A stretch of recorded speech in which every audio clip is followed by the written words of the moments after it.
अस्सलाम वालेकुम क्लास। ये हमारा 16th लेक्चर है। लास्ट लेक्चर में हमने Keynesian theory of income and employment के कुछ अजम्पशंस देखे थे कि इन अजम्पशंस को मद्देनज़र रखते हुए, इनको फॉलो करते हुए केन्स ने अपनी फुल एम्प्लॉयमेंट लेवल या equilibrium level of national income determine किया था। अब उसके दो पोर्शन थे, दो प्रपोर्शंस थे, उसके दो मेन उसमें कंसेप्ट्स थे, एक एग्रीगेट डिमांड का और एक एग्रीगेट सप्लाई का। तो इस क्लास में हम एग्रीगेट डिमांड और एग्रीगेट सप्लाई को डिटेल में देखेंगे, उनके कर्व्स ड्रा करेंगे और फिर उसका इक्विलिब्रियम देखेंगे कि कैसे उन दोनों के इक्विलिब्रियम से नेशनल इनकम डिटरमिन होती है। सो बेसिक्स ऑफ द मॉडल पहले हम देखते हैं कि ये मॉडल की बेसिक्स क्या हैं, इसमें हमने फाइनली फाइंड क्या करना है। According to Keynes, the equilibrium level of national income and employment is determined where aggregate demand, and what is aggregate demand? C plus I. How it is C plus I, it will discuss in the next slide, is equals to the aggregate supply and that is C plus S. तो Keynes ने क्या अपना point दिया कि किसी भी economy के अंदर equilibrium level of national income and employment कहाँ पे डिटरमिन होता है? जहाँ पे एग्रीगेट डिमांड और एग्रीगेट सप्लाई आपस में बराबर होते हैं। और एग्रीगेट डिमांड को उसने C प्लस आई से डिटरमिन किया है और एग्रीगेट सप्लाई को उसने C प्लस एस से डिटरमिन किया है। अब एग्रीगेट डिमांड C प्लस आई कैसे है और aggregate supply C plus S कैसे है, ये भी हम डिस्कस करते हैं। सो इसकी इक्विलिब्रियम कंडीशन क्या बनी इकोनॉमी में according to Keynes? aggregate demand is equal to aggregate supply. Now aggregate demand is C plus I and aggregate supply is C plus S. So we can write it as C plus I is equal to C plus S. ये equilibrium condition है। अच्छा, अगर हम इस equation को दोनों तरफ C common है, इन दो इक्वेशन में दोनों तरफ C कॉमन है, अगर इक्वेशन को हम दोनों तरफ C से डिवाइड कर दें C से जब आप डिवाइड कर देते हैं तो C कैंसिल आउट हो जाएगा, पीछे क्या बचेगा? I is equal to S. So from the above proposition one can deduce that the equilibrium level national income will also be determined where investment is equal to saving. S is equal to I या I is equal to S से भी हम ये national income का equilibrium level निकाल सकते हैं। तो दो तरीके हो गए अब हमारे पास केन्स के हिसाब से, एक आ गया C plus I is equal to C plus S और दूसरा तरीका आ गया investment is equal to saving का। यानी पहला तरीका एग्रीगेट डिमांड और एग्रीगेट सप्लाई का और दूसरा तरीका इन्वेस्टमेंट एंड सेविंग का। Thus we see that there are two approaches to present equilibrium level of national income. It is as first one is aggregate demand and aggregate supply method and second one is saving and investment method. तो इस lecture में हम start करते हैं अपना aggregate demand and aggregate supply method. So aggregate demand and aggregate supply method, इसमें सबसे पहले हम एग्रीगेट डिमांड को डिटरमिन करते हैं। एग्रीगेट डिमांड क्या है? y is equal to C plus I और ये y is equal to C plus I के बराबर क्या है? y तो आपका आ गया एग्रीगेट आउटपुट, ये C प्लस आई के बराबर क्यों होती है? In a two sector economy aggregate demand consist of total demand for goods and services, यानी टोटल डिमांड जो गुड्स एंड सर्विसेज होगी वो एग्रीगेट डिमांड कहलाएगी। In other words aggregate demand is national income which has been earned by the factor of productions against rendering of their services. Aggregate demand क्या है? Aggregate demand national income है और वो national income कहाँ से आई? ये national income उन factor of production की अर्निंग है जो फैक्टर ऑफ प्रोडक्शन किसी भी चीज़ को प्रोड्यूस करने में इन्वॉल्व होते हैं। जैसा कि हमने पहले भी ये कई दफ़ा डिस्कस किया कि 4 फैक्टर ऑफ प्रोडक्शन होते हैं, उनकी जो अर्निंग होती है यहाँ पे उसको नेशनल इनकम कंसीडर किया जा रहा है। सो in other words aggregate demand is national income which has been earned by the factors of production against rendering of their services. अच्छा, इस यहाँ तक ये हमने बात समझी है अभी तक कि फैक्टर ऑफ प्रोडक्शन जब अपनी सर्विसेज को रेंट करते हैं, रेंट आउट करते हैं, तो उससे जो पैसे मिलते हैं वो नेशनल इनकम है। अच्छा, जो पैसे मिल गए उसको क्या करते हैं, such earning will be spent by them on consumption goods and some on investment goods.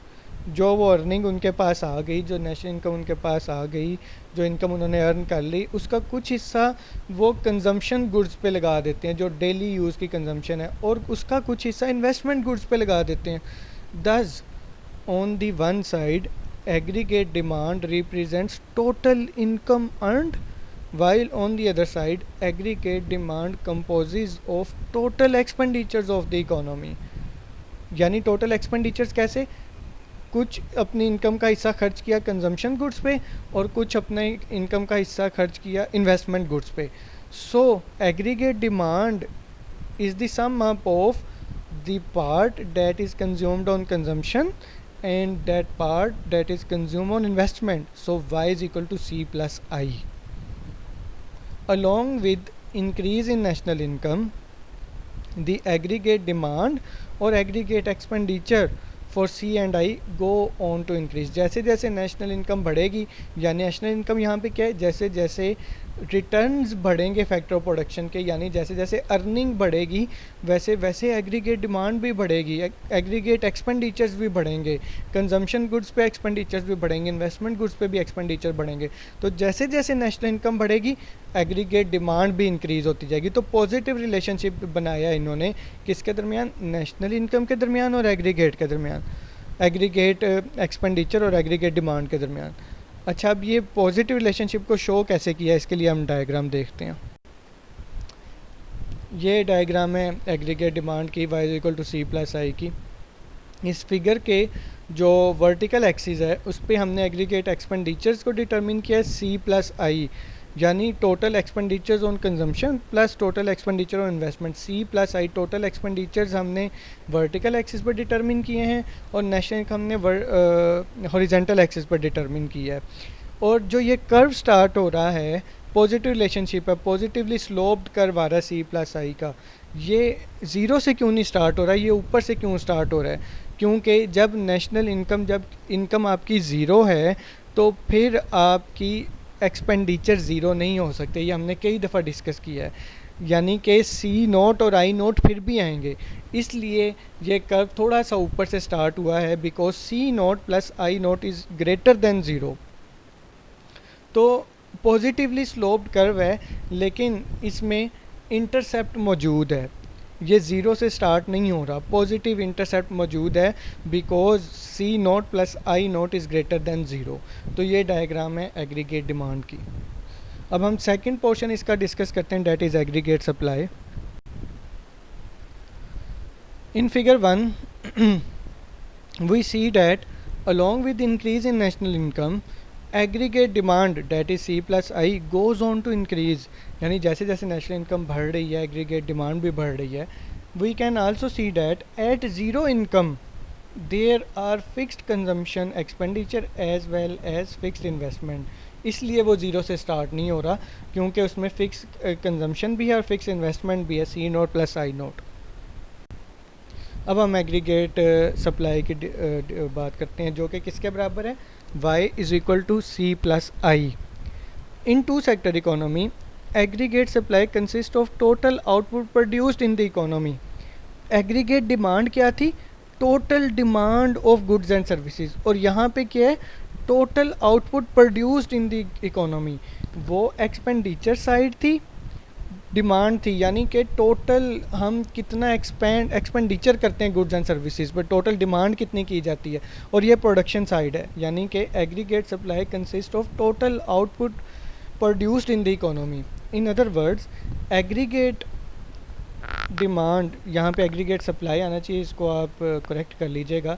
In other words aggregate supply is national income which has been produced by factor of production when factor of production produce the goods and services, they get payments against their services। वही बात है कि वहाँ पे भी जो demand हो रही थी गुड्स एंड सर्विसेज की वो फैक्टर ऑफ प्रोडक्शन की तरफ से प्रोड्यूस की जा रही थी, और यहाँ पे भी जो प्रोडक्शन हो रही है गुड्स की वो कौन प्रोड्यूस कर रहा है, फैक्टर ऑफ प्रोडक्शन, और उन फैक्टर ऑफ प्रोडक्शन को उसके अगेंस्ट क्या मिल रहा है, पेमेंट्स। अच्छा, पैसे जब उनको मिल रहे हैं वहाँ पे अब आपने ख्याल रखना है, वहाँ पे जब उनको पैसे मिल रहे थे उसका कुछ हिस्सा वो कंज्यूम कर रहे थे कंजम्पशन गुड्स पे, और कुछ हिस्सा वो कंज्यूम कर रहे थे इन्वेस्टमेंट कर रहे थे, यानी उसका कुछ हिस्सा खर्च कर रहे थे कंजम्पशन गुड्स पे और कुछ इन्वेस्टमेंट गुड्स पे। अब इसका क्या वो करेंगे, a part of such earning will be spent by them on consumption goods. यहाँ पे भी अभी तक वही है कि कुछ हिस्सा उसका कंजम्पशन गुड्स पे ही स्पेंड किया जा रहा है। And a part will be saved, और उसका कुछ हिस्सा वो सेव भी करेंगे। Thus, on the one side, aggregate supply represents total goods and services produced, while on the other side, aggregate supply consists of total factor payments. तो वहाँ पे क्या था, कुछ हिस्सा कंजम्पशन गुड्स में चला गया, कुछ हिस्सा इन्वेस्टमेंट गुड्स पे चला गया, तो सी प्लस आई। यहाँ पे क्या है, यहाँ पे कुछ हिस्सा कंजम्पशन गुड्स में चला गया और कुछ हिस्सा सेव भी हुआ, so C plus S. Along with increase in output of the economy, output mean national income, NI, जैसे ही NI में इंक्रीज होगा the factor payments also increase, C plus S factor payments है यहाँ पे, वो भी इंक्रीज होंगे, यानी इसमें भी पॉजिटिव रिलेशनशिप ही है। ये डायग्राम है आपके पास एग्रीगेट सप्लाई की। अब ये देखें इसके जो वर्टिकल एक्सिस है उसमें C plus S factor payments को हमने डिटरमिन किया, उसका जो हॉरिजॉन्टल एक्सिस है उसमें नेशनल इनकम या एग्रीगेट आपने अपनी आउटपुट को डिटरमिन किया है। तो पॉजिटिव रिलेशन है, जैसे जैसे वाई इंक्रीज़ हो रहा है आपके पास ये भी इंक्रीज़ हो रहा है, C प्लस एस भी इंक्रीज़ हो रहा है, लेकिन ये स्टार्ट ज़ीरो से हो रहा है। अब ये स्टार्ट ज़ीरो से क्यों हो रहा है, क्योंकि इसमें C नोट के साथ माइनस एस नोट है, C नोट के साथ माइनस एस नोट है। अब ये जो C नोट है इसकी डेफिनेशन क्या है, इसकी डेफिनेशन ये है कि जब इनकम ज़ीरो होती है तो आपको कुछ ना कुछ कंजम्पशन करनी पड़ती है। वो किधर से आती है, वो तो आपकी नेगेटिव फिक्स सेविंग होती है। तो यहाँ पे नेगेटिव फिक्स सेविंग भी है, तो वो C note minus S note से कैंसिल आउट हो जाएगा ज़ीरो, इसलिए ये ज़ीरो से स्टार्ट होकर पॉजिटिवली स्लोप कर्व जा रहा है। सो एग्रीगेट डिमांड का कर्व भी पॉजिटिव स्लोप है C प्लस आई के साथ y का रिलेशनशिप, और C प्लस एस का भी y के साथ पॉजिटिव स्लोप है। फ़र्क क्या है, फ़र्क ये है कि C प्लस आई यानी एग्रीगेट डिमांड का जो कर्व है वो इंटरसेप्ट के साथ है, यानी वो ज़ीरो से स्टार्ट नहीं हो रहा, वो ऊपर से पॉजिटिव स्लोप स्टार्ट हो रहा है और ये ज़ीरो से स्टार्ट हो रहा है। The figure 2 shows that as the level of produced goods and services increases, the level of factor earning also increases, which will be split on consumption and saving. अच्छा, अब हम इक्विलिब्रियम पे आ जाते हैं। जैसा कि हमने बेसिक्स ऑफ मॉडल में देखा कि केन्स ने ये कहा कि equilibrium level of national income जो कि वाई स्टार से यहाँ पे हमने डिटरमिन किया, वो कैसे पता चलेगा, ये वो पॉइंट होगा जहाँ पे एग्रीगेट डिमांड यानी कि C प्लस आई बराबर होगा एग्रीगेट सप्लाई के C प्लस एस के। सो C प्लस आई का कर्व हमें पता है कि ये पॉजिटिव स्लोप्ड होगा, लेकिन ज़ीरो से ऊपर से स्टार्ट होगा, और एग्रीगेट सप्लाई का भी पॉजिटिव स्लोप कर्व होगा, लेकिन ये ज़ीरो से स्टार्ट होगा। जिस पॉइंट पे ये दोनों आपस में इंटरसेक्ट करेंगे, आपस में एक दूसरे को टच करेंगे, वो पॉइंट इक्विलिब्रियम पॉइंट कहलाएगा, और उस पॉइंट पे equilibrium level of national income और फुल एम्प्लॉयमेंट लेवल डिटरमिन होगी इकोनॉमी की। सो वाई स्टेरिक जो है यहाँ पे, इस पॉइंट पे आपका एग्रीगेट डिमांड और एग्रीगेट सप्लाई आपस में बराबर है, तो ये आपका equilibrium level of national income है और इसी पे ही फुल एम्प्लॉयमेंट लेवल है।